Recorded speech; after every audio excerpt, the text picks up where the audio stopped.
I make Eric record while we're setting up because some of the best content comes before we even get. So you tell me when you're ready for the commercial, Eric. All right. 4 out of 5 racers leaves one racer. Like that's the whole commercial. All right, man. So here we go. A lot of people don't understand I like math. that. 4 out of 5 racers leaves one racer. I'm gonna tell you what. Bring that mic a little bit closer to you, Mike. Yeah, we can barely hear you. It twists. It articulates. Are you good now? Test. You Test. can. Check 1, check 2. You want me to sing? All right, Chase. Check 1, check 2. Yeah, we would prefer that you don't sing. I'm gonna tell you one know thing. what I it got a pretty costs. mouth. Well, I don't know if y'all saw my post, but I'm selling nudes, and it's $5 to get one. It's $25 not to get one. You want to give me a couple $100 before you leave? Chase is doing OnlyFans right now. Yeah. We're trying to seek money. Dude, you know what'd be an awesome sponsor? OnlyFans, but actually sell fans. I think it'd be like, it's timely, smart. would it Yeah, not be? it's pretty smart. Oh my gosh, you should come out with race car fans and call it OnlyFans. I'll help you with the marketing. I got a warehouse. We can ship daily. That is true. Yeah. That's true. Out to. Oh my God, our tagline, get blown. Huh, am I wrong? I mean, am I wrong? I mean, What does a fan do? I got my kids' pictures in my wallet. What does you should have left that in the car. What does a fan do? but, It's hard to say. Yeah. Hard to say. Yeah. All right. You're watching Driving Fast and Taking Chances with Bad Brad, available on all major podcast platforms.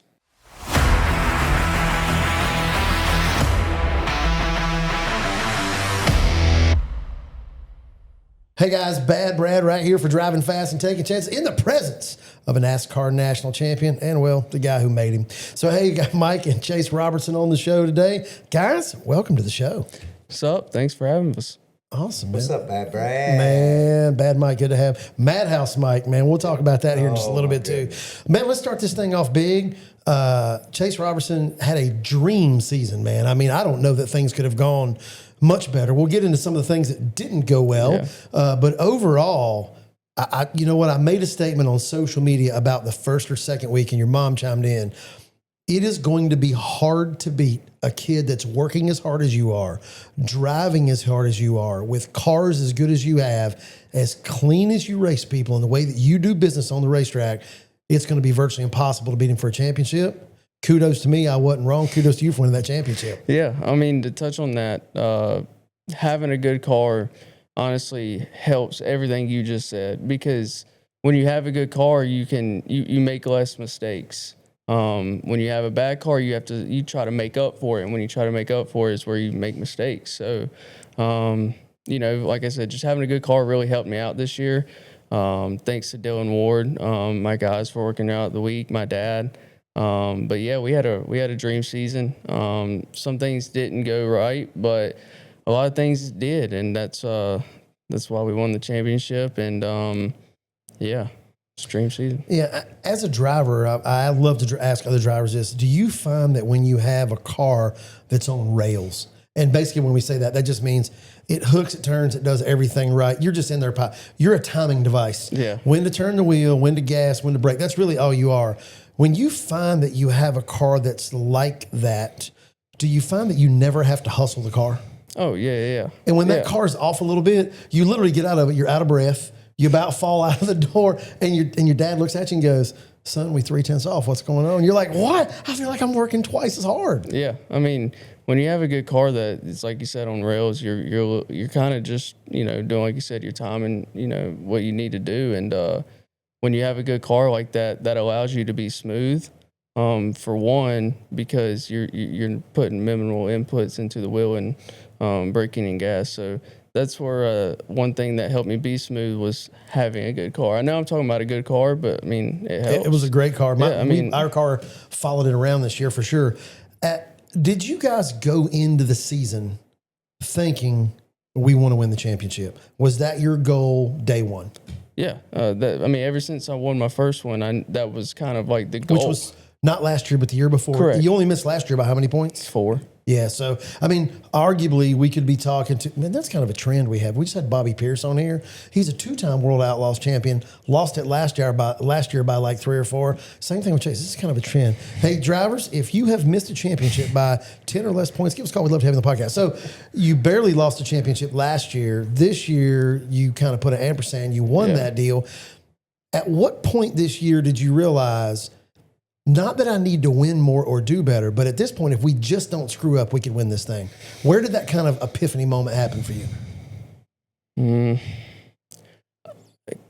I kind of after the first 100-lapper, because after that, when you really get to see how Where everybody's at. Yeah, exactly. Because we only run three 100-lappers, the rest are 20. So you kind of see people short run speed in 20 laps, but the 100-lappers where I think patience, talent, and just having a good car comes in. So after that 100-lapper and we won it, my car didn't change the whole race. I was like, I think if we can just make the changes we need to throughout the year and not over adjust, and I think we'll have a really, really good shot. At what point did that national champion picture start looking like, man, these colors are kind of coming together? I heard your dad one Saturday morning talking to somebody. I don't recall who it was. I came over and borrowed something like I always do, and he was talking to somebody, and there was a glow, Mike. You had a glow that Saturday morning like I hadn't seen on your face in a really long time. At what point did you guys realize, man, this national championship thing could happen? Would you say like the second to last Bowman Gray race? Or Yeah, I mean, national points are really confusing. A lot of people don't understand it. I mean, you guys won it and y'all were confused. So. I mean, I had to do, I would sit at the kitchen table and I would go through finishes, because a lot of people don't know this, but the national points does not start until May 1st. Bowman Gray starts early. Sure. So there's the first race is a 40-lapper, so them points count. Right. But the second one is twins, and it's the end of April. The only race that counts is the very first twin. The second race does not count.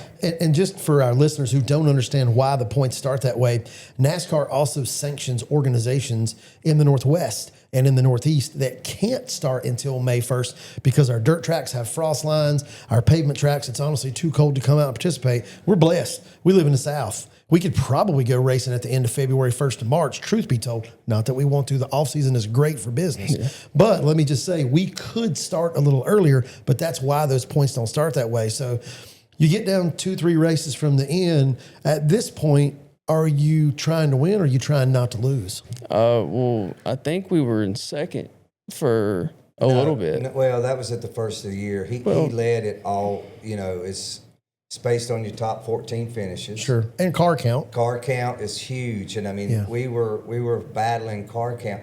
We should have won it a lot more if we'd had 1 or 2 more cars start. Sure. And which that's the case in anybody. All of them. All tracks. We saw the same thing at South Boston. I think Philip Morris and them. Wasn't there one race? And maybe I have it wrong, out of context. Didn't they have like 6 cars from that shop show up one year so that he could kind of win? Yeah. It was either, or maybe it was Peyton. I don't remember. It was one of them. It was Orange 26. I remember that. They had a whole bunch of race cars show up, and all we got to do is take one green flag lap. Yeah. So, but you take a kid. How many races did you win this year? 6. You won 6 races. Let's just take a kid, just for example. Let's take Bumgarner from Hickory. Mm-hmm. Didn't he win 20 or 21 races this year? I don't know how many, but he won. I know it was over 10. And it's a NASCAR sanctioned track. No car count. He had 8 race cars. He had nobody to race against. Some weeks, I remember talking to Ed Rosamond, his I guess that's his uncle-in-law. I don't know how that whole deal works, but Ed's a great guy. To me, the smartest race car guy that's ever lived. Ed's like, Brad, we're racing against 4 or 5 cars. There's no possibility of winning that national deal when you got nobody to go against. So we're fortunate to have car counts. Yeah. You were fortunate to win the number of races that you did, but this season really didn't go completely without adversity. We had some really wild things happen this year, and I don't know, did you guys see Gray's podcast just came out? We haven't watched it. You'll enjoy it when you go, and you're mentioning there, and some really positive stuff, honestly. We asked Gray to pick out some of the guys he really felt like would go to the next level and make it. I'm pretty sure you're the first guy he names. So there's some really positive enforcement that, and you guys are going to be pleasantly surprised. That podcast is nothing like what you think. Not at all. It's going to be really good. You'll enjoy it. But we had some tech-related items. Let's just say that. And you guys were kind of in the crossfire of some of that tech-related stuff. The first night that we have, I'm going to call it right now, for all practical purposes, surprise tech, because we were all surprised that it went that far. It did escalate. What was the first night of tech? What happened specifically from your mouth? What happened? What was the outcome? The first surprise tech we have. You let him answer this. I'm going to, absolutely. Yeah, don't let me get started. So I just want to start off in the drivers' meeting. Okay. So he told us that top 5 that would finish would be into the impound area. They said they were pulling pans. Okay. Pulling oil pans. Oil pans, Okay, excuse me, gotcha. sorry. So fast forward to the race is over, top 5 goes over there, and they ask, well, they asked for the top 5s to pull the oil pans. Sure. So we start to pull our oil pan, nobody else is. Well, then they come over there and say, hey, I need to see your right rear tire. All right, well, we give them the right rear tire, and then next thing you know, they saying that we're DQ'd for soap. So all in one fell swoop at the racetrack. So all within a matter of a 2-hour, 1 hour period. Yeah, like 2 hours, yeah. So how did they make the determination that you're DQ'd for soak in 2 hours? Well, they sent them off. Yeah, I mean, In 2 hours? They said they sent them off and brought us back some kind of paper. No. Hold on, Mike. So what I'm trying to understand is the time frame. We're talking about the time frame. Drivers meeting, we're going to tech. After the race, we go to tech. You guys pull your pan off. They remove the tire. So they told you that night before you left you were DQ'd on tire. Yes. No, not necessarily. No, that's not the case, Ryan or Chase. They pulled the pan. Our motor was legal on the bottom end. Then they went to the tire. I knew my tire was illegal. Sure. I've been soaking longer than he's been alive. I was going to say, so just for reference, Mike and I raced against each other in the late 80s and early 90s.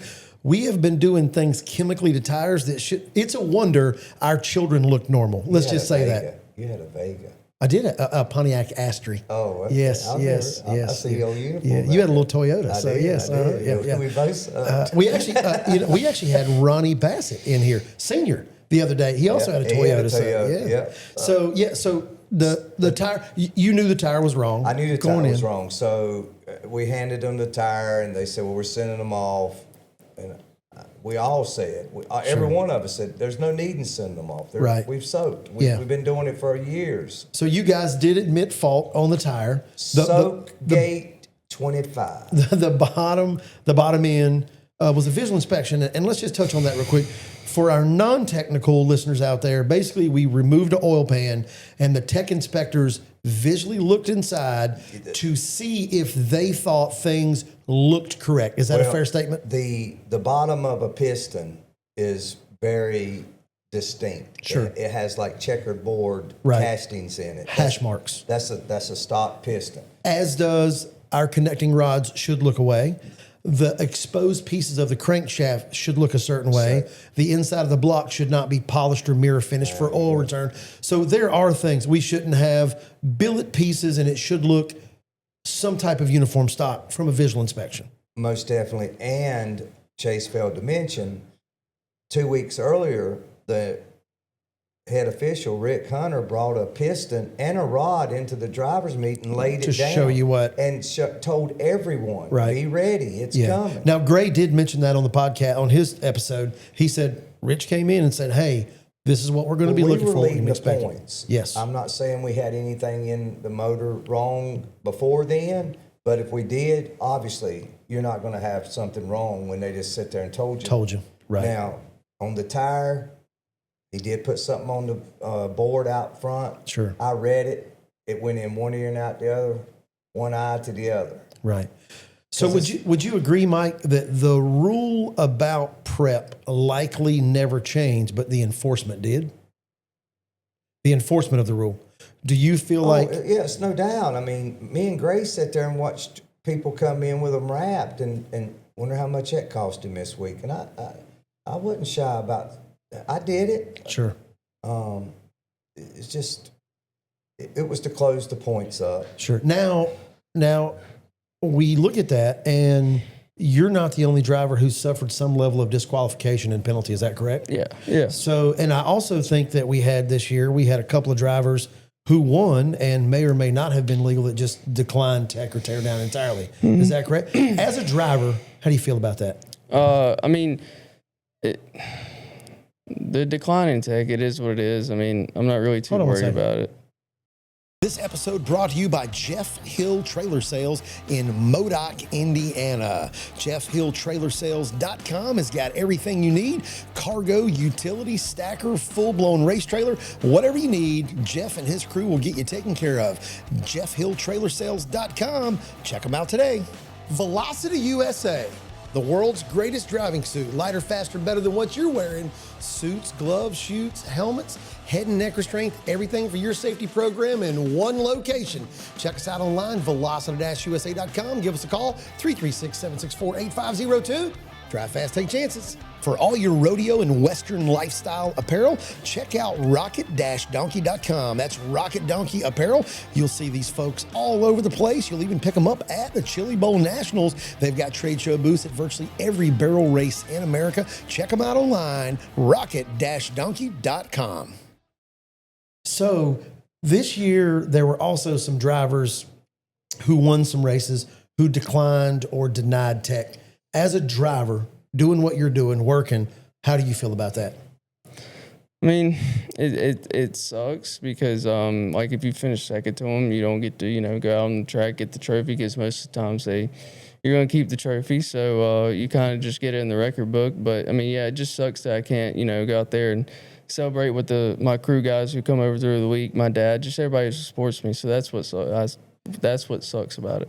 How many of those races that you feel like were taken from you, someone else got the victory lane celebration, how many of those races did you end up winning after tech?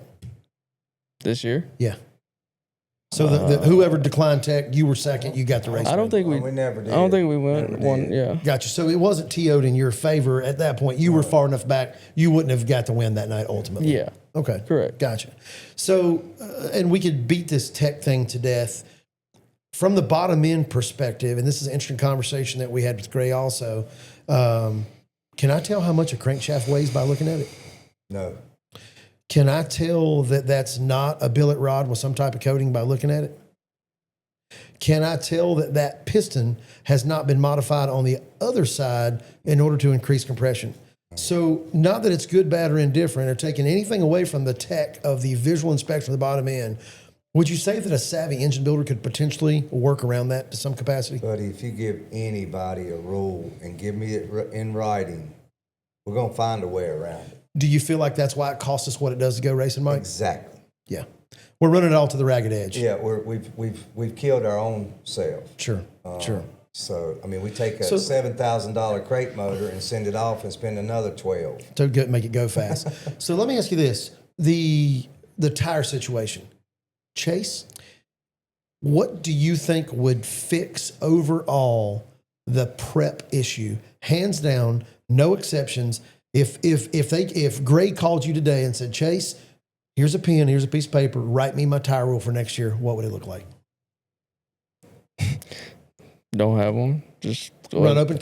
That's fine. That's also a rule. Keep running soaks. I mean, I don't see. Okay. No problem. I guess people could argue it costs you more money, but I mean, I don't know. Racing is a first world problem.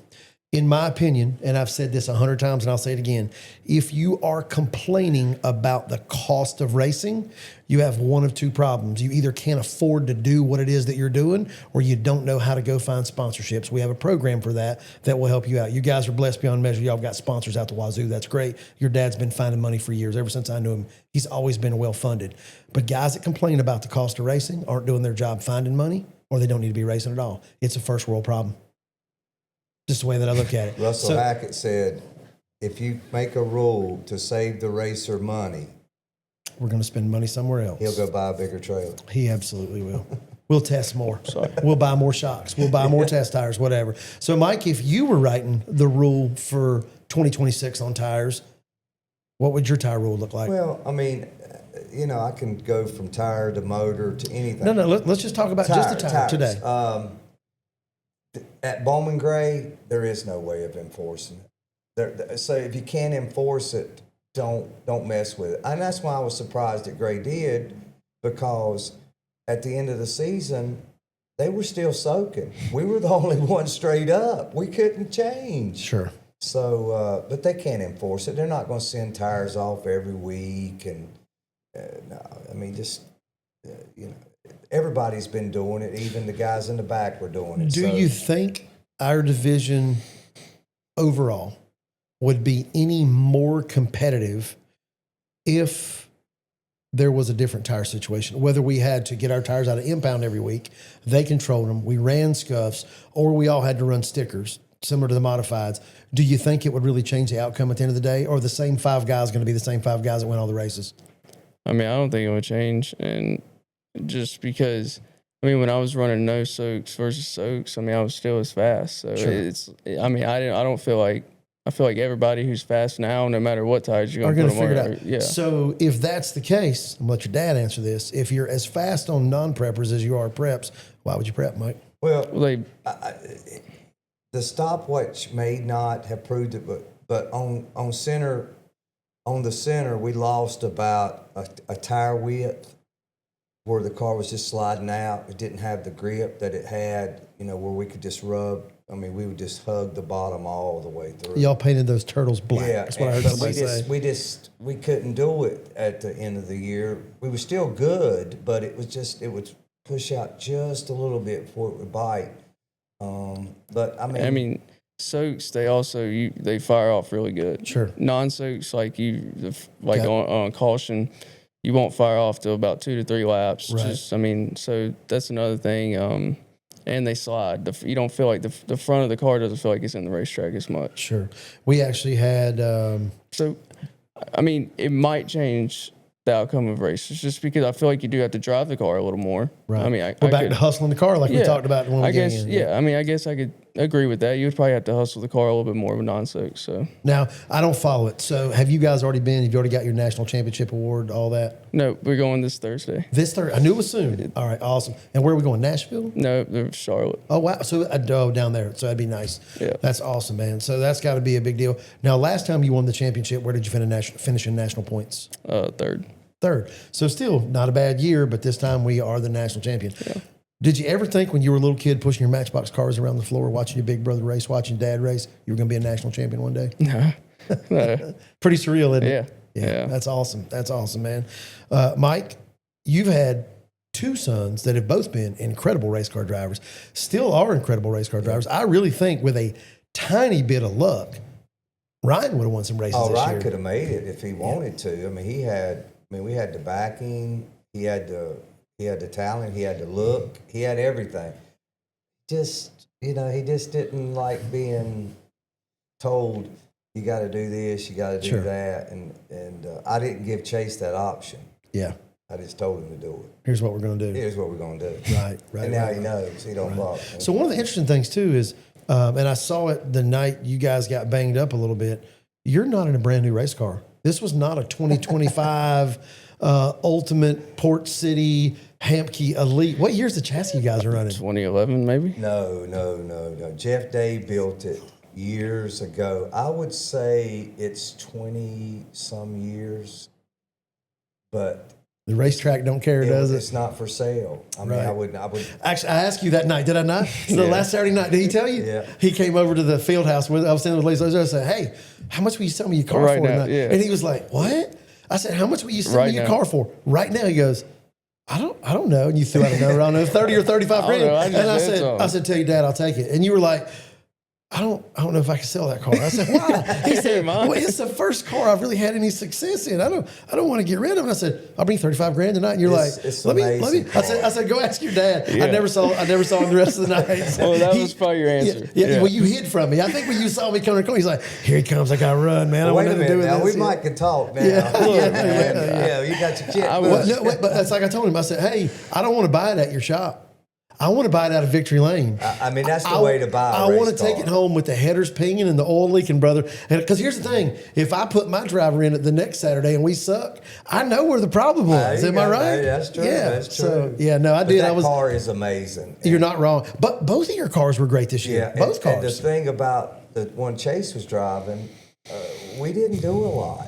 You know, once Dylan got it set up, I'm not one of these that's going to search for that extra half of a tent, Right. I'm gonna leave it. Sure. He looks for like I don't go off of lap times as much now as like when I started. Like when I was young, and I still am young, I guess. But when I was first starting, I would always want to look at lap times. Like I want to compare myself to people. Exactly. And now, I mean, I still want to look at lap times, but now like I've learned that it's kind of like I need to look for a feel. If I like that, because morning to night is going to change. A little bit, yeah. For release on the stopwatch. 100%, absolutely. So when I just get that feel, I mean, I'm kind of just good right there. But I mean, like Dad was saying, we don't like change a lot. If I have, something I want, like for a loose end, we just make one adjustment. And Dylan's really good at nailing that. And I'm going to say one. that's a minor adjustment too, based on what we see on Saturday morning. So epic season, great. You guys win the national championship. You win the championship at Bowman Gray. Mike, you're looking at son number 2 coming through the ranks, and you're like, man, this boy can drive. He's got some ability. What's clicking in your mind? What's next? Well, I mean, next is it's like a spaghetti road. I mean, I'm 1,000 different directions. Each day is a new opportunity. I got a couple guys in my corner. That's Bubba Gale. Bubba Gale works the phone from everybody in Deep South to Alabama. I mean, everybody. He knows everybody. He does. He is so high on Chase and Kale, Penn Crim. So I've got a lot of good people. We've secured a tour mod for Smart Tour for about 4 races. Nice. The only reason any details you can give us on that at all yet? it's the Todd Fuquay car. Okay. He was Michael Rich drove for him. Okay, absolutely. And I actually raced when I was a kid. Michael Rich and I raced go-karts against each other. So, yeah, I've known Michael a long time. So it's Michael Shane. That's Michael Shane Rich, who that is. So, yeah. yes. So, we like him. Obviously, we got some stuff with Penn Crim. We're working on some deals. And that's late model stuff. You guys had some late model stuff this year, too, right? We won at Ace, and but Penn and Ashley have stepped up, and we're trying to get the funding to go on a full Pro Cars Tour deal. Sure. And as Bassett was sitting in these chairs, he told you what it cost. Oh, he did. Yeah, it was a big number. Yeah, the number is, when I sat down, me and Michelle sat down one night and done a spreadsheet on costs. We done motels, fuel, car fuel, entry fee, food. I mean, it was like when you get to the end and say, I add Nashville up. Yeah. People would be amazed. It's over 10,000. Yeah, we actually had Kip a few weeks ago. His will be coming out soon, and we talked to Kip about some of the cost with that, and he had a really good, not comeback, and not even a defense. It was more of an offense. You're racing against the absolute best late model racers in the country. You can't expect to take a subpar anything to that level and do well. So in order to compete at that level, you're going to have, he didn't say this, my words, paraphrasing, you're going to have that Forrest Reynolds chassis if you're going to run the late model stock deal. If you're going to run the pro deal, you're going to have the newest, latest, greatest, lightweight, low drag, aero perfect, blah, blah, blah, because you are racing against guys that are willing to stop at nothing. I think Rick Ware's drivers won this year. That's a full-time effort. Like, those guys are not sometime, part of the time, every now and then. Dale Jr. has cars. That's not a sometime, part-time. Kevin Harvick has cars. That's not a sometime, part-time. I mean, you guys have jobs. Like, you go to work every day, not in the racing industry, Mike. That's correct. In fact, have you ever had a race car job in your life? No. Yeah, everything. As long as I've known, you've always sold stuff and been great at it. You do work in racing, but nothing really applicable to what you're going to be doing. Right. So you do work in racing. So this episode brought to you by Bassett Racing Wheels. Whether you're looking for a 15-inch inertia wheel, rolled edge, armor edge protection, whatever it is that you need, DOT, IMCA, Bassett Racing Wheel has you covered. Bassett Racing Wheels is the leader in short track wheels nationwide. BassettWheels.com for all your racing wheel needs. Hey guys, this part of the show brought to you in part by EasySponsorships.com. If you're looking for sponsorship for your race car and running into dead ends and closed doors everywhere, check out EasySponsorships.com and learn from the super sponsor man, Claude Hagerty. He will show you how to find money to go racing. This episode brought to you in part by Schoenfeld Headers, Van Buren, Arkansas, all the way back to Daddy Schoenfeld, building the best headers for all types of racing. If you need headers for your race cars, SchoenfeldHeaders.com. Check them out online or at any of their thousands of retailers nationwide. This portion of our show brought to you by Woodleaf Raceway Park, right on Facebook. Check out the world's greatest dirt go-kart track with a focus on kids and family. They have un-go-karted go-kart racing. Jeff Freeman and his staff work tirelessly to make sure your kids are safe and having a great time. Check them out on Facebook at Woodleaf Raceway Park. One of the things that I heard a lot this year, very complimentary, your fellow competitors and fans alike, even fans that weren't your fans. Chase Robertson's the cleanest race car driver here. How does that make you feel to hear that? I mean, it makes me feel good. I mean, I feel like I'm aggressive. I don't think. I was gonna say, nobody said you weren't aggressive. I've never seen anybody use the right front of a race car as smoothly as you do, ever. I'm 52 years old. I've visited a little over 300 racetracks. I do some of the largest events in the country with some of the best drivers. I'm just telling you right now, I've seen it all. I've seen it everywhere. I've never seen anybody use the right front of a race car as smoothly as you have. I'd say Derek Griffin is pretty close, but I'm going to say right now, I've never seen it done. Every week, I knew that lower bar on your intake was going to be bent, but you didn't run into anybody, but you gently caressed them to make a different choice when they got to the apex of the corner. Would that be a nice way of saying you moved them out of the way? Yeah, I mean, I've always tried to do it, It was classy, Chase. It yeah, was like classy. up off the corner. Yes. I feel like anybody can just go in there and hit them on entry. Absolutely. I mean, but Are you saying that you have seen some of that done before? Yeah. I don't. It makes me. I don't know when somebody just goes out there and they say they're here to win and just will just move you whenever. I don't know how. I don't get satisfaction out of that if I was in them shoes. I think it's more satisfaction out of the way that I can pass you cleanly and not have to do anything dirty to beat you to win. That's where I get the satisfaction. Well, here's the thing about it. You move a driver out of the way coming off of 2. When he enters 3, he doesn't owe you anything. Well, Chase beat me. Chase beat me off the corner. I mean, now, I didn't say they're not going to run you over. Right. But I'm just saying they really don't owe you anything at that point. Yeah, I don't want to give them some, because if you give them an inch, they're going to take a mile over there. So, I mean, I don't want. Why would I give them something just to, make me lose a race? If I just go in there and bonsai them, well, what do you think I'm going to get the next corner? Right. So let's go back to the future. So we've got a 4-race deal for the Smart Tour. We're still looking at some Cars Tour opportunities. If the stars and moon align, the check showed up in the mailbox tomorrow, what would you love to do next year? Money, no object. Where would you like to be? The Le Mans Stocks Cars Tour, no doubt. Got it. I think that's the best of the best racers weekly right now in Southeast. I mean, any track they go to. So, Sure. I want to go out there. I want to get my feet wet, man. I want to drive different cars. That's why, we've been trying to work hard to get a modified deal, or at least some modified races. I want to try something different. I don't want to be tied down to the stadium from April to August. I mean, that's when, most of the racing is going on in different tracks. I want to be able to go to race different things at any time, race different tracks. Like somebody just says, hey, come, run this car. That's what I want to be able to do. I want to be available. So next year's, I really just wanted to be like a learning year, honestly. Just go do as much as I can. Now, I heard rumblings, and if you guys can't confirm or deny this is fine, but I heard rumblings that your primary sponsor, Todd, would really like to see you in a modified at Bowman Gray. Is that just rumor? I better answer that one. Todd is more than a sponsor. He's been a lifetime friend. I can call Todd. I love him to death. So, just curious, did you and Todd race Sportsman against each other years ago? Todd gave me my first. It was a funny story. So, Todd used to have a backup car because Todd was pretty good in his heyday, and I got to the track. I was helping him, and I had done sold my 4-cylinder because I was like Chase. I was ready to do something. I didn't have nothing. So I started helping Todd, and I got there that Saturday, and he said, "You want to drive that?"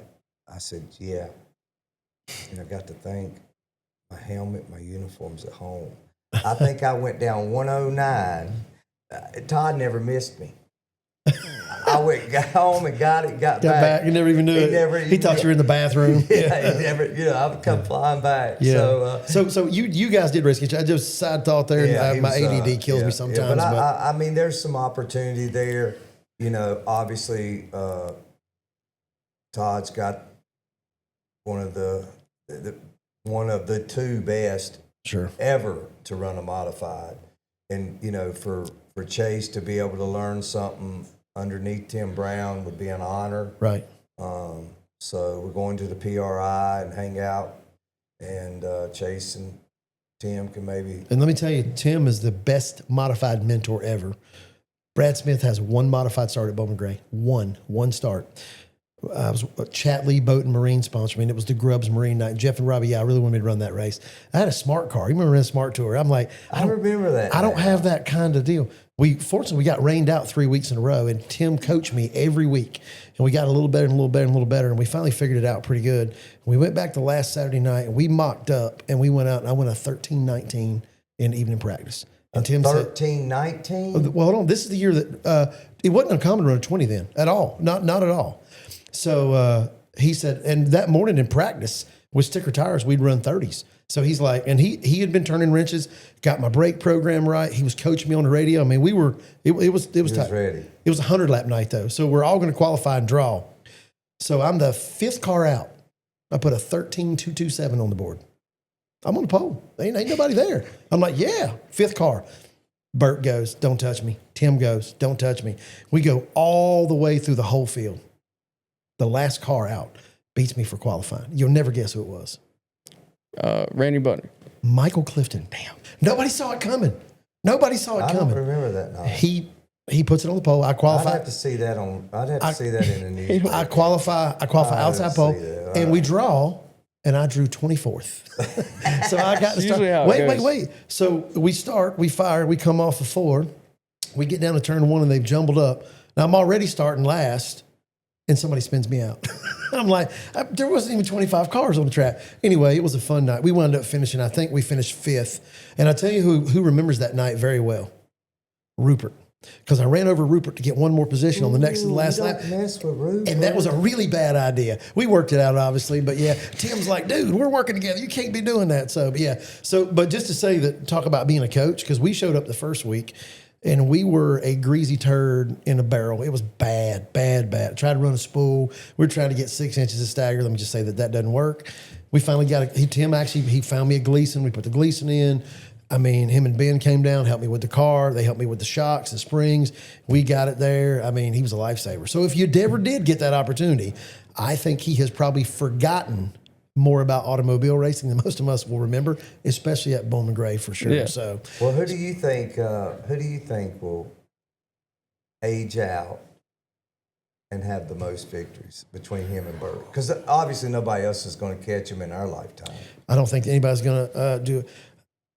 That's a tough question. A lot of people ask me that. The only reason that I feel like Bert has a competitive advantage over Tim overall is what Bert does for a living every single day. That's true. That's the only reason. Tim's a race mechanic and a great race mechanic, and he's been in that industry for a long time. But Tim works on radial tire cars in another realm, in another world. I'm sure there's some technology that does cross over, much like what you're doing. But Bert Myers tunes on modifieds every day, every way. Can you just imagine winning 100 races at Bowman Gray Stadium? No. 100? No. I mean, that's like... No, it's pretty unbelievable. I mean, in that division, now I will say in the modifieds, the qualifying is key. Especially for anything we're going to run twins, that there's not an invert or a redraw, I think at qualifying is it. Unless the guy behind you don't like you or there's a problem. You know what I mean? Well, and we saw some of that this year. Yeah. How many races have you won now total at the stadium? 17. 17. So, and you're how old? 21. Right there could be your next 100 race winner. with that kind of schedule already, or that kind of win record Yeah, I already, don't know.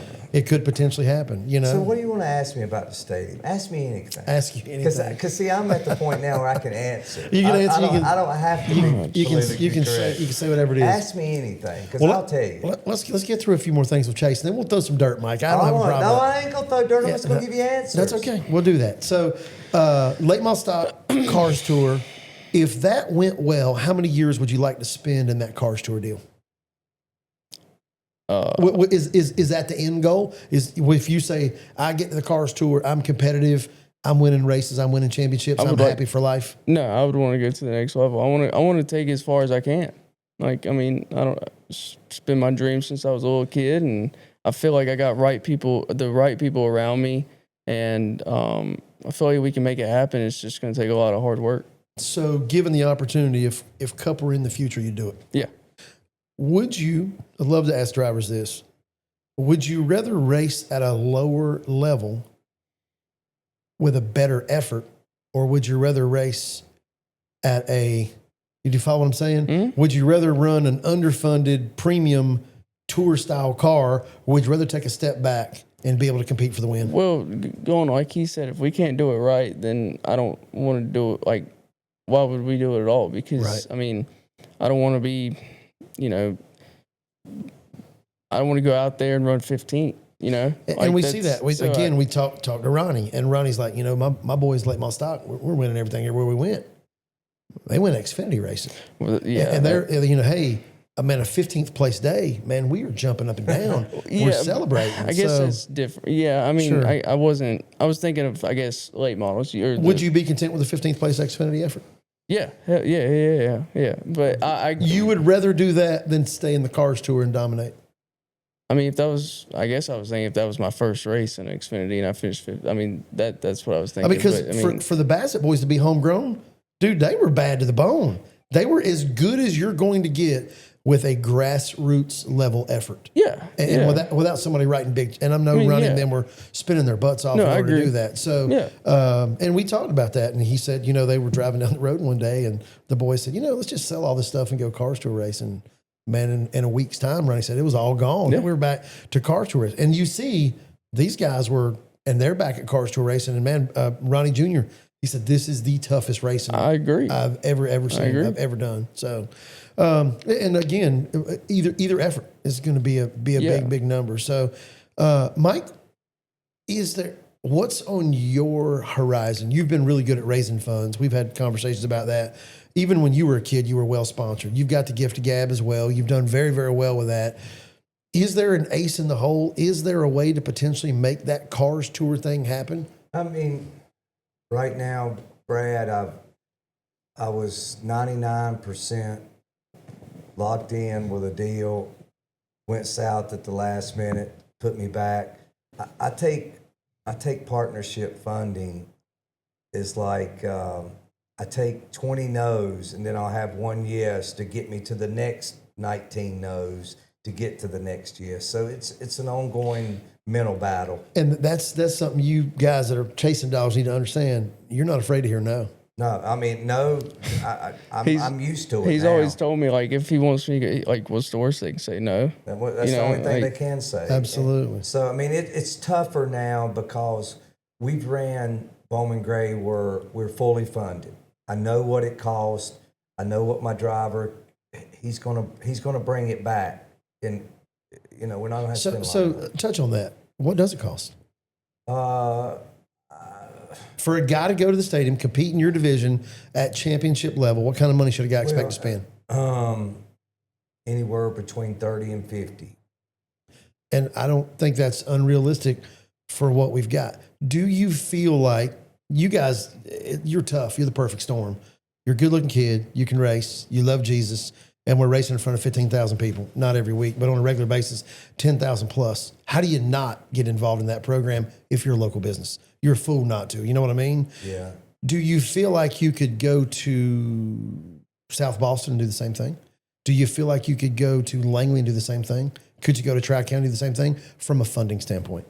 Not with the current package we have now, because obviously a partnership, I call it not sponsorship, I call it partnership. And I had a good mentor tell me that. You got to be able to give them something in return. Bowman Gray, I can sell blindfolded. Sure. Because you got 17,000 people, downtown, history, excitement. Everything goes in your favor for getting sponsorship, partnership at Bowman Gray. When you step away from there, I'm finding this out the hard way. It's tough, and I'm having to go back and rehome my skills, rehome how I thought of things. I got to put myself in a different position now. I got to put a different hat on, and I've made a lot of mistakes in the last 2 months. I look back now, and you know, when you're doing this, you only get one. Most of the time, you get one shot in front of somebody. So a mistake is not acceptable. And my mistakes have been just more of trying to figure out how I'm going to position this and make it worth more than just a package.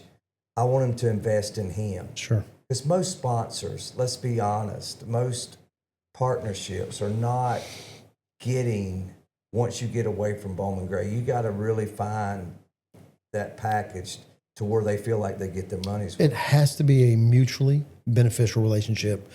You got to make the cash register ring at the end of the day. And the thing about it is, and I tell people all the time, domination is fun, but it's not good unless you're selling race cars or suspension or setup technology, because nobody wants to watch you. Your fans want to watch you dominate. Race fans want to watch you earn that win. And it might send me over there to Sammy Sliders. You know what I mean? Yeah. It may send me over there to Turn and Burn. It may send me wherever, because you know what? Man, I want to be like Chase. He's a good guy. I'm going to support his people. Absolutely. And I will tell you this. I bought appliances this year. Y'all want to take a guess of where I bought my appliances? Just guess. Wagner Appliance. Did you seen them on a car? They support automobile racing. My boxes, 100% come from Phoenix Packaging. Do you want to know why? Because they support racing. 1,000%. And guess what? I pay more for my boxes than I used to pay at another company. I called Tom Skinner up and I said, I want you to take over my box account. Erica, his daughter, takes care of our stuff now. I said, I'm going to buy all my stuff from you. Well, why would you change? Because you support racing and I make a living in racing. Why would I not do that? So we've all got to wash each other's hands. We've all got to make sure that we're taking care of each other. Like you said, it's got to be the whole package. Well, and I'm having to now ask for advice. I'm learning.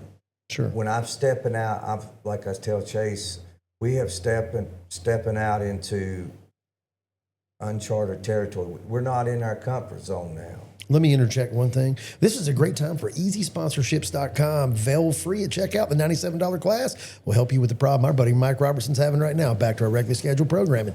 Yes, absolutely. So again, lots of challenges. And at this point, here's the thing. We arguably have one of the most talented race car drivers in America. Nobody would disagree. But now we're to the point where the talent really requires writing a check. You're not the only kid that's in that seat. Would you agree? Yeah, I agree. There are hundreds, potentially thousands Yeah. of kids that I ask people all the time, who's the best race car driver in the world? Who do you think it is? Like Cup and everything? Or Period. Who's the best race car driver in the world? Like Kyle Larson? Who's the best race car driver in the world? I'd say Kyle Larson. You know the correct answer? We're never going to know because he's never going to have somebody that can write that check for him or her. That's true. And I can pick 5 or 6 at Bowman Gray that you see talent too, like I do. If you've been around it as long as I have, I look for talent. Sure. And I can tell within 5 or 6 laps. If they can get it done, absolutely. Yeah, and there's so many people that could love to have the chance, and they could have made it. And we may be one of them, but we're not going to quit. We're going to give it a shot, and we're going to try. And I'll work every angle. I'll work every night, day. I'll make every phone call. You already do. I mean, Yeah. So it's really just that never quit thing, and hoping that you get that break. And I think the thing that the misconception is that RCR has a talent scout over at Bowman Gray every Saturday night, and they're dying to give you that opportunity. Not beating on Richard's guys because they're great guys. They employ a lot of our friends. They employ you. They would love to have Chase, but that's going to need to be accompanied with a pretty handsome sponsorship package or the ability to write that check. And that's the unfortunate part about automobile racing today is some of the best guys Is it out like there. this in dirt racing? I know you're embedded in dirt racing, but do you see that same problem? Well, let me tell you an interesting question we asked Bobby Pierce. Bobby ran some truck races. Y'all may or may not remember that. He almost won Eldora 2 times in the truck. Very talented dirt late model racer. Right. I mean, he's hundreds of wins. He's Most definitely. as good as they get. I said, if you were given the opportunity to run today at cup level, would you do it? Would you do it? He said, absolutely not. He said, I'm at the top of where I want to be. I race the most elite series in the world. I am a dirt racer. I love my job. I was blown away. I was thinking, I thought everybody wanted to run cup. He said, no, absolutely not. I'm the man, period. He wasn't arrogant about it. He was quite humble, in fact, but I'm racing at the top level of where it goes. I think if you look at that, Mike, I think here's what you got. You don't have the bureaucracy. You don't have the politics as much. You're not dealing with all the other extraneous factors that go on. There's a lot more variables that go on in dirt than it does in the world that you guys live in. Is it as hard in dirt? You can only go so far in dirt. That's the thing. One of the most exciting things that we just saw recently is Dallin Murdy, who you guys may or may not know. He won the $100,000 street stock deal at Bristol a couple years ago. This kid's 19 years old from some podunk town in Iowa y'all have never heard of. Of everybody that I have seen drive myself in the last 5 years, there is no human I've ever seen, including Kyle Larson, that can outdrive Dallin Murdy. Wow. And I'm telling you, he's from somewhere you've never heard of, racing something you've never seen race. I've never seen anybody do what Dallin Murdy does in every kind of race car he's been in. And he's 19 years old. He's your age. The kid is unreal. Never been on pavement. We may put him in Kyle Larson's car, and he may run over the jet dryer like Juan Pablo did. He may also go out there and lap the field 3 times. We don't know what he could potentially do. But here's the thing in the dirt world, and what we see as different is there are guys looking for opportunities. Augie with Big Frog. Big Frog's had 3 or 4. Dalton Wilson lost his ride. Augie picked him up. They're magical together. Jacqueline and Kevin, they're coming on the show too. Kevin Rumley at Longhorn Chassis. Man, they dominated that year with Jonathan Davenport. I mean, they didn't win. They dominated. Man, they've had Hudson O'Neal in their car. They've had Kyle Larson in their car. So there are more major level opportunities at the World of Outlaws, Lucas Oil. Well, XR is not really a thing anymore. Hunt the Front. There's more opportunities for a talented kid like yours on that side of the playing field than there is on your side. That's unfortunate to say. Dirt, and some guys will completely disagree with this, a guy can make an honest living, real living, racing pro-level dirt. Bobby sat right here and told us about it. Oh, man, Jonathan I Davenport heard does they it. make more on T-shirt sales. He said that. He absolutely said, I make my living on souvenir sales, which is great. And his mom, Angie, hustles her butt off. Not that you guys are doing souvenirs wrong, but you're not doing them right. I can tell you that. Okay. And if you want to see how to do it right, go watch them. Just go watch how they do it. They're killing it. So it's a different environment and a different world. And I certainly won't persuade you to go dirt racing. You know firsthand that I left pavement racing with y'all weekly. I left to go dirt racing. And let me say this. When I went dirt racing, I never had to pay a personal bill again as long as I raced. Everything was covered. We won enough money. There's enough start money. The way that tires work out, it's just a different environment altogether. Now, there's a lot of things that change. But are there more opportunities there? Yes. Is it where y'all need to be? Maybe. But there's no cup level. World of Outlaws, Lucas Oil is as far as it goes. If you're content living at that level, then you're content living at that level. They're making a solid living doing that. Davenport, he's doing okay. Pierce, They're doing okay. They're But not. you know, Mike, I think the thing that's more important with that, it's not what they're making. They're content. I just had a young man sitting here, 2-time World of Outlaws champion, who said, I do not want to race NASCAR. Who in their right mind at 20-some years old says that? That's a race car driver. He knows what he wants. It's exactly and right. I respect him for that. That's exactly right. So maybe we will see you in that thing at some point. All right, so here we're gonna go. We're gonna quick fire some deals. You got 30 seconds for each of these questions because you're like me and you love to talk and be long-winded. Number one, do you think Bowman Gray let certain drivers get away with things that they shouldn't? Yes or no? No. Do you think Bowman Gray has her favorites? No. Do you think that you have been treated unfairly at Bowman Gray? No. You think you've been shown favoritism? No. Do you think Bowman Gray is a waste of time for a young driver in a place to get started? No. If you could change one thing about Bowman Gray and only one, what would it be? Go back to Dollar Ladies Nights. There you go, man. Was What? I mean, Okay. he's not wrong. It's not wrong. There's a lot of good stuff going on there. Chase, same thing with you, man. So let's see. Do you feel like you've been treated unfairly at Bowman Gray? No. I mean, I don't feel like I've been. Singled out? Yes, that's Okay. why I don't feel like I've just been singled out. But I mean, I think I do disagree with some things. But What, Like, do I'm you just what do you disagree with? I mean, I guess I disagreed with how they handled the old pan and tire thing. That's where I felt like I don't feel like I got singled out, but Yeah. I felt like I got treated unfairly. But Okay. that, I mean, just that pretty much. So interestingly enough, we may or may not have had a situation a few years ago. We were at a particular racetrack, and we had struggled at this place, and I finished second all the time to the same driver. And I was tired of it.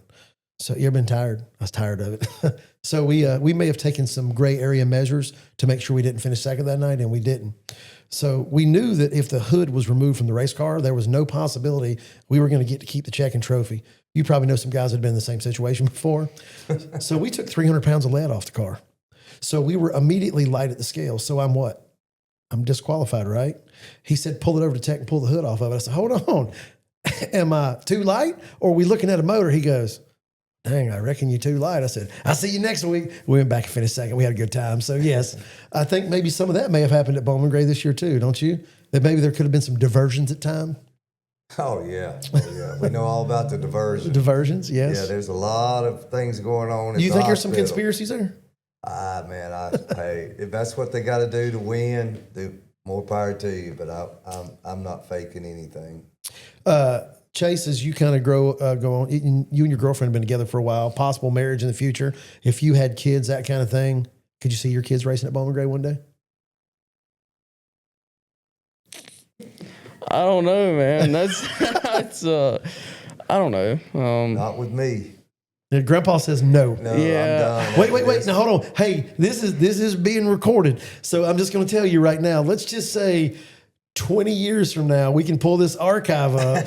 He's over there with a cane, and he's over there with a stopwatch going, I said I wouldn't do it. So, well, that's the thing. I don't think he will, because Caden, my nephew, he wants to race. And Dad's told him no. So I mean, if he won't do it for Caden, then he ain't gonna do it for CR anybody. is a dirt man. Yes, he he goes loves to dirt. all the sprint cars, World Out. He's all over I it. guess them I guess all. funny to say if Caden liked dirt. I mean, if Caden liked asphalt, Dad would probably do it. But Okay. I mean, no. I think he He's would. got a He's mom and saying dad. no. He's got I think a mom you're and right. dad. I He's think got a you're mom right, and too. dad, and Yeah. I'm tired. But Mike, I've heard you'll do crazy stuff for your kids. I will. You'll do really crazy stuff for them grandbabies. That one's got my heart. Yeah, Yeah, I No doubt. guarantee I'm it. telling you, he would. I'm telling you. That's, Yeah. that's, If Caden bugged him enough, he would. Right on. yeah. So talk about, who do you need to thank for this year, man? Dream season. Oh, give them a shout out right now, man. Who do you love? Who helped you this year? Where are they at? Yeah, first off, I want to start with my parents, my mom and dad. They give me, so much time and effort, and into me. So I gotta thank them. Dylan Ward, we've been with him the past 4 years and 2 Dude championships. is a master. Yeah. Even he's- if you don't love him, I love him. yeah, I mean, But the dude, he's unreal, yeah, man. he knows what he's doing. Got to thank him, because ever since we've been with him, we've won races. Yeah, So lots of 'em. yeah, we won. Yeah, so just got to thank him for his hard work the past 4 years, and I learned a lot from him as a driver. Just working on cars, because He really can do it all, can he? yeah, Yeah. I mean, he can. I mean, my man can drive. He can set them up. He sharpens chainsaws, tames tigers, general automotive repair, Yeah. performs exorcisms. Is there anything Dylan doesn't do? I mean, Sleep. yeah, probably. You're probably not wrong about that. Yeah. But yeah, I just gotta thank him. My crew guys first, really. They spend during racing season. They spend almost every night in our race shop. I came over one night to drop something off, This is how fortunate you guys are. There was nowhere to park. Yeah. Your driveway was full, and y'all got a big driveway. Yeah, I it mean- was full. I called your dad. I said, "You got to meet me out here at the road or something." Man, I couldn't even get in there. So Yeah. a lot of guys barely have a crew member. You guys Yeah. were really lucky you had. And every night, every one of those guys was hustling, man. Yeah, no doubt. I mean, like I met them. Most of them were seniors when I was a freshman. I knew them kind of from going to Bowman Gray. First one was Braden Mills. Man, what a trooper Braden Mills is. We give him a shout out. Yeah, Braden Mills. Man, Braden, have you ever seen a human work any harder than him? not many. I believe he could change oil with his face and no tools. And I believe he would do it and be happy to do it. I got to be friends with he and his dad, not this year, but last, obviously, that carried over. They need a little help and a little love. I helped them with, from time to Right. time. Man, just good people, man. Just great and hardworking. I remember the night Ryan got wrecked up bad. Like that was probably the hardest hit I remember in a full body car. Yeah. I mean, my man had a wrench in both hands. I think he was holding one with his toes. Yeah. He was absolutely Thank going God he at was it, there man. that night. Yes, absolutely, man. Good kid. So Braden Mills, carry on. Yeah. Next one. I think I met Tucker Myers next, and them two guys are my right hand men. I mean, if you see You can me, tell him whatever and it gets done. yeah, they know dad trusts them take more on the car than me, and dad trusts them enough where he changes they can do it. Yeah, so they've been with us for 5 years, and then everybody else, Jeb, Levi, Gage came on past 3 years, and he's kind of like my car chief almost. He can do almost everything on the car also. My brother comes, if he's not racing, he's a big supporter of mine. So is my sister. Yeah, just got to thank all my crew members, the guys who come to the shop, the guys who come to the racetrack. Without them, me and Dad couldn't do this. So, yeah, and then my sponsors, got to thank Todd Hunt, Jerry Hunt Super Center, East Coast Wings and Grills, Sammy Sliders, Davison Steel, Dave and Kinley Services, Timothy D. Wellborn. We got a lot of them, and I'm very grateful of it. And I guess sometimes it's a good thing to not remember all of them because you got a lot. But I'm blessed for that. And yeah, Thermosil, man, Herm. Herm. Yeah, Mike Herman Jr. Also- Penn. Mike Herman Jr. was my arch nemesis when we were kids. Did you know that? What, We raced go-karts? go-kart. He was Mike the Snake Herman. I was Brad. Mike the Snake. I was Brad the Oh. Mongoose Smith. Yes. I We never- raced each other when we were I've never kids. heard that. Yeah. I'll Oh, tell you, yeah. man. Mike the Snake Mike the Herman. Ask Snake. he'll remember it. I'll Yeah, remember yeah. it, Yep. So Herm, who else? Yeah, You got him, I Wahlberg. Wahlberg Grill and Pizzeria. Ava's. Ava Cupcakes. Man, yeah, I think I actually did just Randy name That's- Wilson with that's- AMSOL. That's We good. keep Yeah, Randy's a all- good dude. Yeah, I mean, we could. Yeah, right on. So Yeah. it really does. It takes a village, man. It You had does. great sponsors. Yes. You had great crew. Your parents supporting you. You guys had good equipment. Your brothers there supporting you week after week, man. It's just the whole thing came together. Man, I'm honored to know you, be part of the team. Tickled that we were able to help you out with safety this year, Yes, man. sir. Look forward to working with you wherever it is you may end up and that you may go. And Mike, we wish you all of the absolute best of luck with the hunt for money and sponsorship Yeah, and partnerships. I'm gonna pick your brain. I'm gonna, Absolutely, man. Once we get off air here, I'll give you some more info and we'll make that stuff happen, man. Anything you guys want to share with our listeners out there before we close? No. I'll just say, coming into the holiday season, want to wish everybody a happy holiday season. And if you're in the market for a nice quality, best looking suit, call Eric Messer. He can fix you up. Brad's going Eric to be is the busy. man. Yes. Eric's going to be on the trade show circuit. And for all your racers, come by and check us out at the PRI show. We're going to be in the Swift booth. We're going to have a car there. Yeah, I did. somebody actually, said, Frank hey, called me today. I got to call him back when we get done. So we're excited about that's that. a good deal, man. And thanks to Bubba Gale for hauling this thing up there for me because we got to fly back that Saturday to go to the Bowman Gray banquet. So, but yeah, just want to wish everybody a happy holiday season. And I want to thank Penn and Ashley Krim too. Man, great people. Yeah, they've kind of Ashley is Penn. Let me say this, man. When Penn comes down, I did a couple suits for him over the last couple of years. The problem is Penn's like you and I, talkers. Oh my gosh, dude, we are here for hours, he's man. the funniest guy. He is nut, man. Yeah, Well, it's a good. funny story. A guy come this weekend, Saturday, and got a body. We sold one of our used bodies. And me and Chase was leaving because we had to go because somebody else was coming to our shop. And when we rolled out of Penn's driveway, Chase said Penn will end up giving him the shop. Yeah. And I said, no, he's going to end up talking for 2 hours. I get home, start working 2 hours later. Mike, he just left. Oh yeah. I mean, Penn will talk. Penn will talk. But Man, but I'm gonna tell you what, and you're a little too young, but we remember he was a freaking wheelman, dude. Yeah. He owned Caraway Speedway. Yeah. he told me he used to drive with 1 foot, or he still does. He still does. Yeah, he was smooth as glass. He was. But you know who does that at the stadium? And it's one Billy Gregg. Brad Lewis does it also. Billy Gregg drives with Really? 1 foot. Yeah. Lord, I didn't know Billy did that. I'm so bad. I need He takes his 5 foot. I feet. think he puts it down and like locks it against the seat. Here's the thing about it, man. So I struggle with that with my driver a little bit. I was like, I don't know. I was like, man, that you keep telling me that it's tight on entry, tight on entry. I've moved every bar, every packer, every shim. We've changed stagger tires. I've put bar timing in, taken bar timing out. Man, we've done everything. I even spent the money to put the thing on pull down. I'm like, there is no logical reason for the car to be tight on entry. And, I don't race anymore. I'm like, man, I'm going to drive it. I just got to see. I've never experienced a car on bump that was truly tight on entry, right?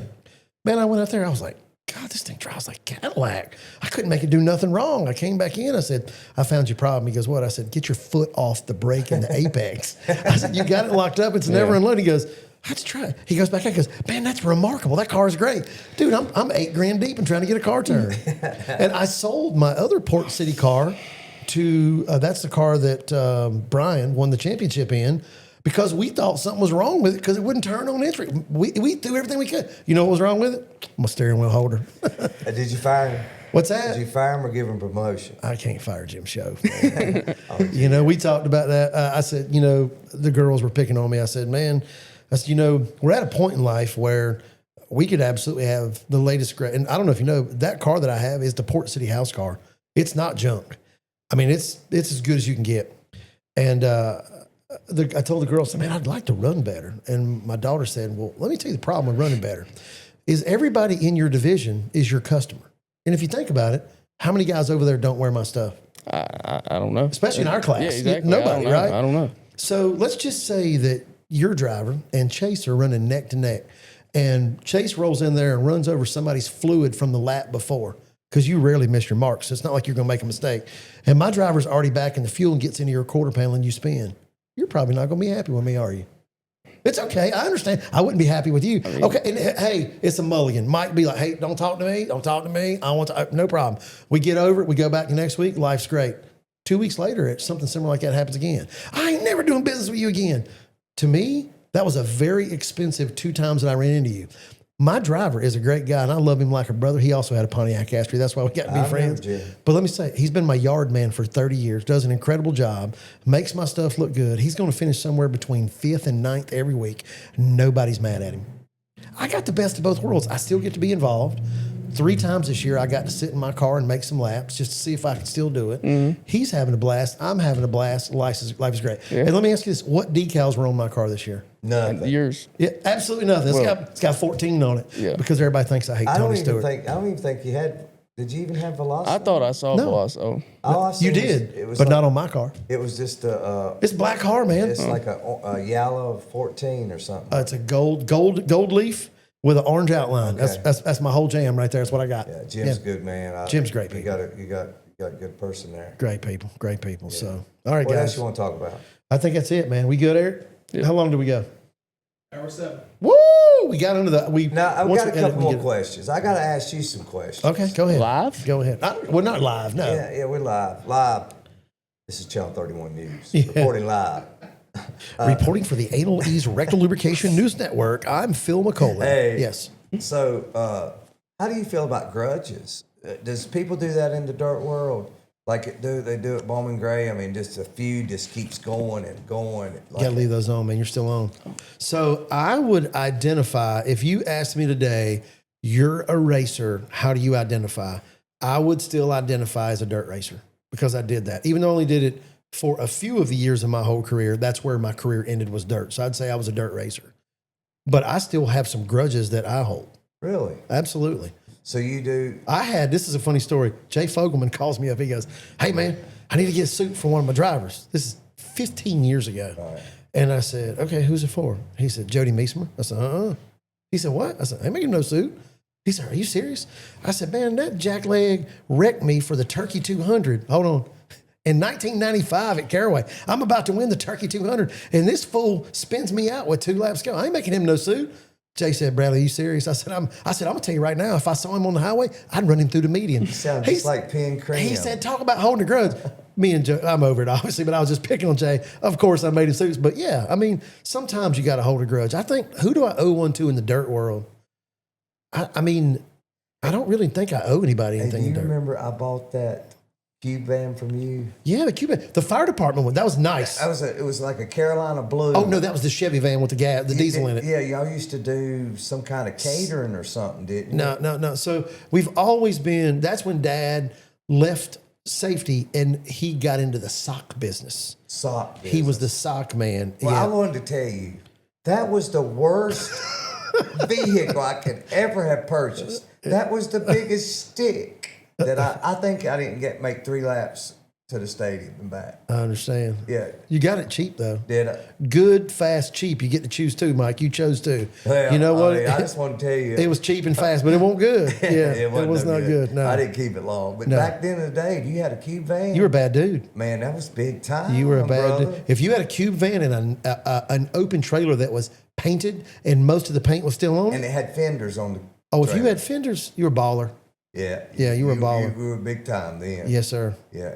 Radios. Remember when we first got radios?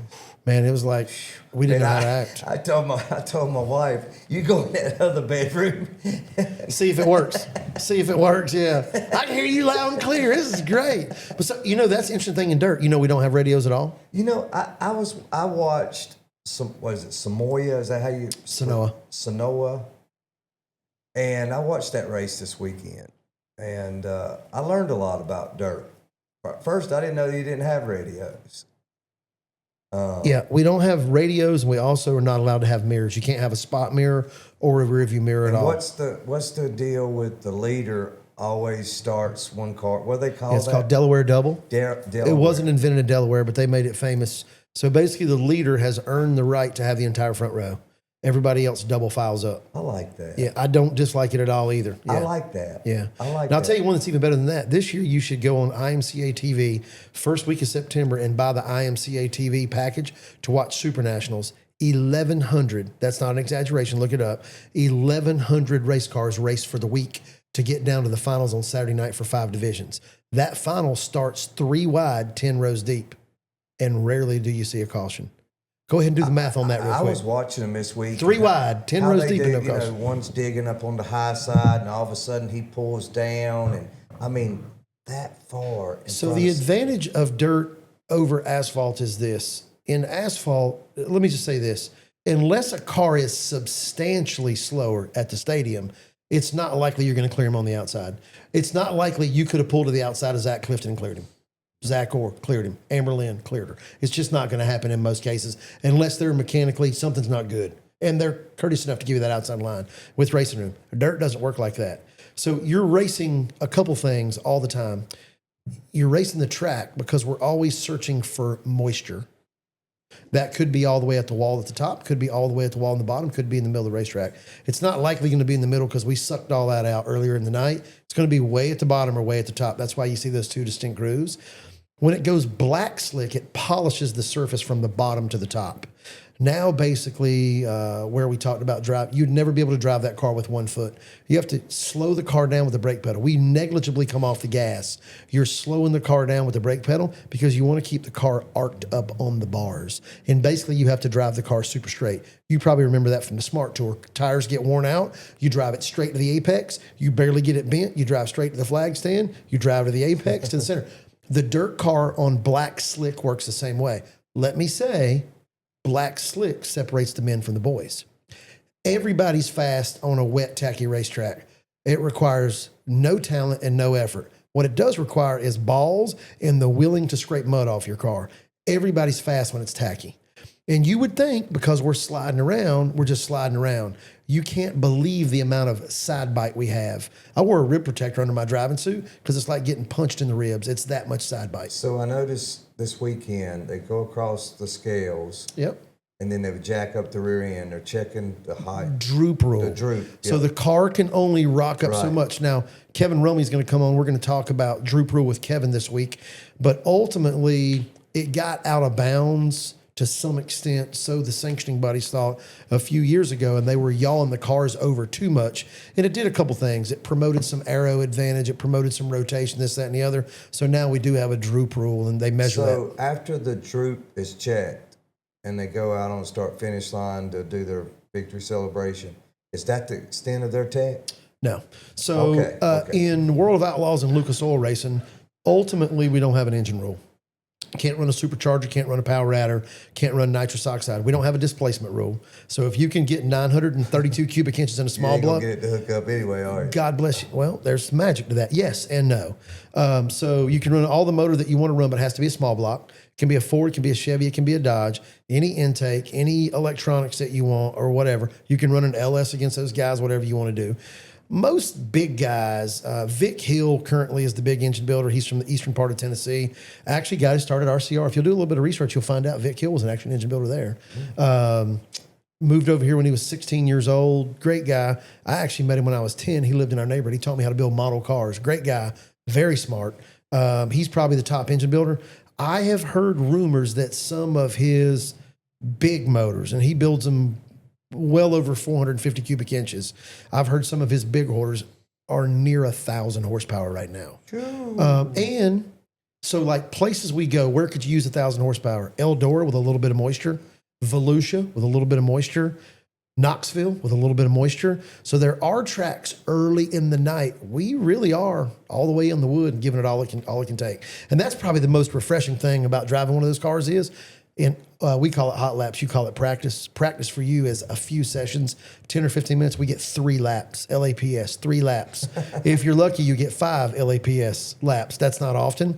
In some places you go, your 3 LAPSs are also qualifying. So you're qualifying and hot lapping at the same time. And that's it. Well- We line up to go race. No. Not a real race. Then we line up and we qualify. And then depending on where you qualify as to where you start in a heat race. So let's just say there's 48 race cars there. We're either going to have 6 heat races with 8 cars or 8 with 6. Does that make sense? Yeah. So pole's going to be heat race number 1 pole. Outside pole's going to be heat race number 2 pole, so on and so forth. We're going to stagger the field. Top 2 are going to transfer. Winner and second place are going to transfer from 8 heat races. We're going to go to a B or a C, and then there's going to be a provisional or 2 locked in there. Absolutely. So what is the largest track of dirt in the United States? Like a 3/4 mile? That they race on a regular basis? Yeah.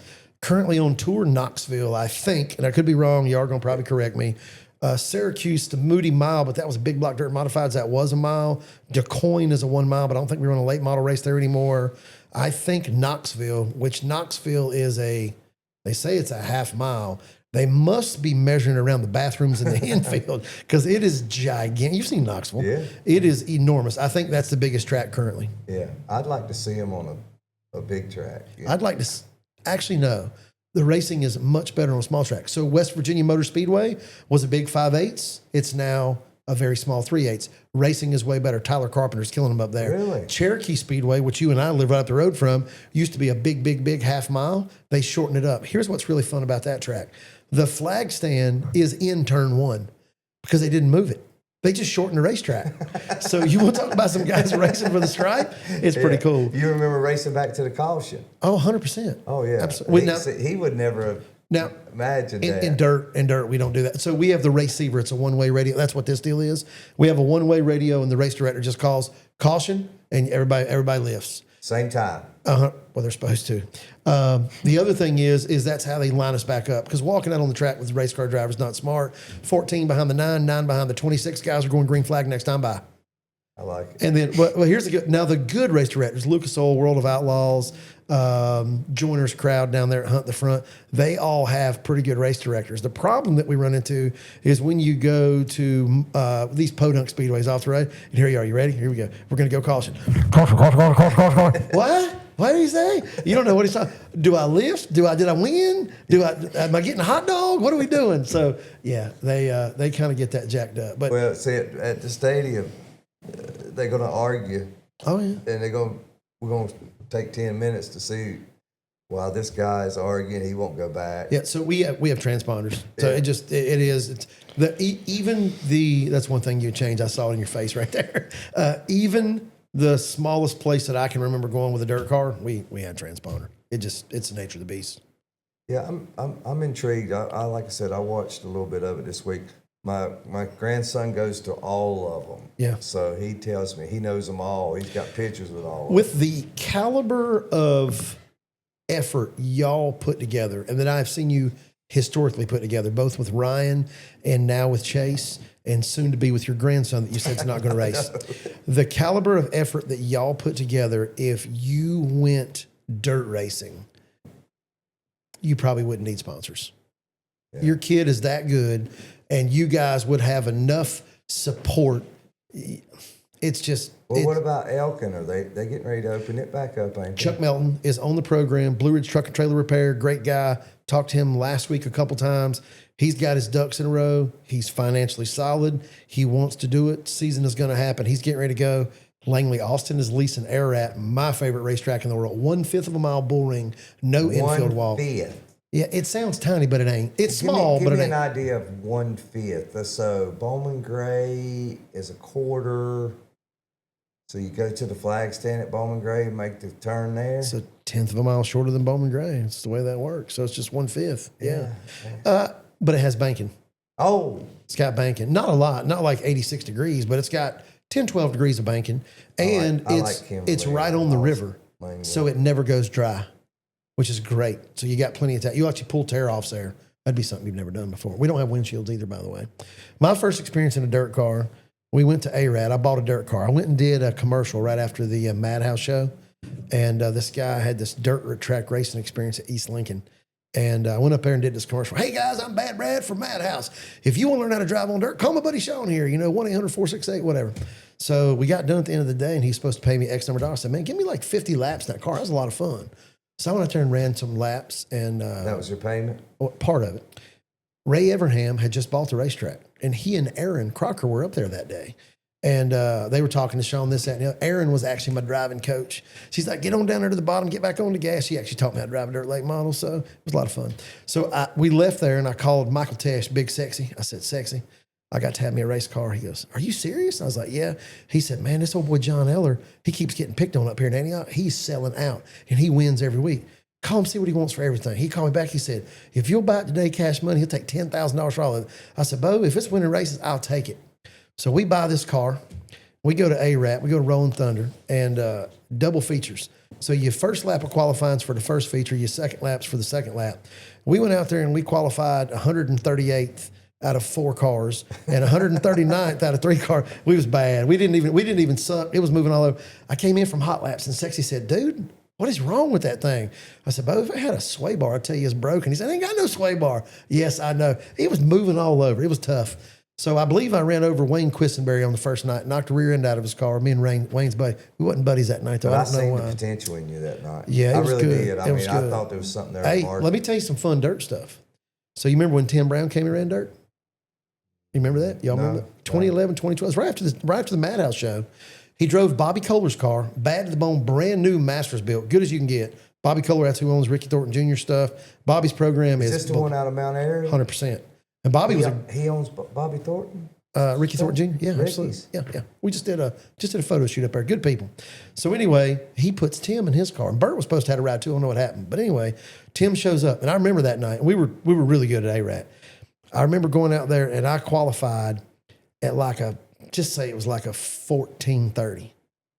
Now we're talking about Tim Brown. Can Tim Brown drive a race car? Yeah. Is Tim Brown a good race car driver? Awesome. Would you argue that Tim Brown is one of the best race car drivers we've seen? I wouldn't. He ran a 15:30. He's a second off the pace and a brand new best bet. That's how much difference the transition was from asphalt to dirt. Yeah, I'd have probably run a 48. Yeah, you'd have been right there. You'd probably been top 3 for sure. I'd been the slowest in the D- I'm in the saying D-main, 48 yes. seconds, not Yeah. not a 13. He'd be like, 48. Chase, put your stopwatch up. You got that calendar out. We got to get some lap times on Dad. The dirt thing is just different. I'm not going to say that it's better. My boys, Jimmy and TJ Zacharias, would say it's better. They converted from asphalt and went dirt, never going back. It's a lot of fun. I went to Hickory one time. Ryan had a public appearance back when we was running the UARA. So he had to go somewhere on that Friday below Hickory at a shopping center or something. So me and Kenneth Palmer took the car onto the track, and I shook it down. I got out there, and Brad, I thought I was flying. I really thought I was good. Killing it. I mean, I got out. I had a little swagger in my walk. Mm-hmm. I told Palmer, I said, man, this thing's good. Put it in the trailer. He said, we're going to put it in the trailer, all right. It's because you're a second and a half off the pace. I said, a second and a half? You thought you was getting it done, didn't you? I said, let me change. We'll go get this thing in the trailer. Was it like Ricky Bobby? Well, he thought he was doing 7 miles an hour? I was terrible if I was a second. Second and a half's bad. Bad. But I was probably letting off flag stands. Yeah, it's a short racetrack, Mike. I can see where you're at. Well, would you run dirt if you were given the opportunity? Yeah. Yeah. Is it interesting to you? Yeah. I mean, I do a little bit on iRacing, so I feel like I think it'd be fun. Yeah. What would keep y'all from looking at a dirt effort? I don't know. Ain't nothing. Everything we got right now is a clean slate. That's kind of like what I said earlier. I just want to be able to go, drive whatever, do whatever. So if I could arrange a test for you in a dirt car, you'd go try it? Yeah. Keep me out of it because I'll do it. No more racing. I don't want to learn nothing else. I'm getting old. I'll be 62, man. So here's the thing. It takes 40 hours to set up a pavement car correctly. Arguably, right? By the time we laser it and run all our numbers and we pull it down. 40 hours, right? Yes. This is 40 hours. A dirt car is about 4 hours, but it's 36 hours of cleaning. Yeah, that's the only difference. It's just you spend way more time cleaning, less time setting up. So that's why all the dirt cars have a lift outside their shop? Yeah, it ain't for changing oil. It ain't? No. I thought they changed their oil after every race. We do, but that's not what that's for. It's for cleaning. Yeah, it's for cleaning. My dad ran dirt at 311. Yeah, I can see that. Well, he did when they, NASCAR suspended him because they caught him with nitrous. I remember that. So he didn't have no choice. He had to go do something, He right? had to go to 311. You know who we used to race with that runs dirt and is very successful in a 4-cylinder car? Ronnie Covey, absolutely. Oh, Ronnie. And Ronnie gets it done. He's a great wheel man. And Ronnie was somebody you didn't want to mess with. Ronnie, I've never seen Ronnie personally. I've never seen Ronnie start a fight, but I've also never seen him do anything to get out of one. Does that make sense? Well, that's the kind you want. But the cool thing was, when I came over to dirt, Ronnie was excited because it was like some affiliation. And man, we got into some kind of scuffle up at 311 one night. I probably made a bad decision on the racetrack. And one of the guys that worked with me, Jerry Wayne's about 6'5", about 275 pounds. And then I had Tom Green, that's Daniel Beeson's crew chief. Tom Green was like a 3-time Golden Gloves boxer. Tom also did not start him, but he would make sure that he finished them. And people didn't really want to wrestle with my crew, but somebody came over swinging, doing something. They never got to us. Ronnie had my man laid out WWE style. I mean, wrestling move. I mean, he whooped this guy some kind of bad. And the guy supposedly just wanted to come over and talk, but Ronnie did some talking for us. What about 311? Why can't the dirt community, get that thing back up and running? Too much. Man, Mike Fulk is an interesting individual. One of those. And he has his ideology of how things should go. It's his property, and he has the right to think that way. That's the easiest way to figure it out. I can't tell you. Can't tell you why something different hasn't been done or is not being done with that facility. Wow. Well, race fans, we want to thank y'all for tuning in tonight. This has been Bad Brad with Chase Robertson. Yours truly. Don't forget, thank our sponsors, Preparation H. It's one of the finest medicines that you will need when you have hemorrhoids. I think you guys should do a brown rectal products car.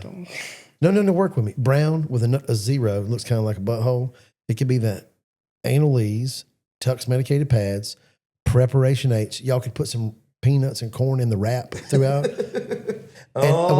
Wait. Or, the other one you could do, the number could be -IT. -IT. The shit. Uh, Yeah. I think you could do it. Like you could pull it off. We could get him a brown driving suit. See, I don't know. Oh, hey, you talking about you doing the stinky leg, dude? Every time you got out the car, you'd absolutely have it. The other one I think would be good would be the Trojans Minis Chevrolet. Yes, think? the number would be 1/2 Yeah. on your belt. Wee man, Right. light right. blue and white. Trojans Minis. I think it'd be awesome. Chase don't need to support that kind. He's not into that. They're not married. Yeah, So I don't have to worry Right. about that's that. good. It's not even a concern. Yeah. No, That's better- good. No, That's good. We've That's had good. that talk. Well, this conversation is going downhill quickly, so we probably better sign off while we can, man. Yeah, guys, thanks for coming again. Driving Fast, Take a Chance with Bad Brad. You can check out all of our episodes wherever podcasts are.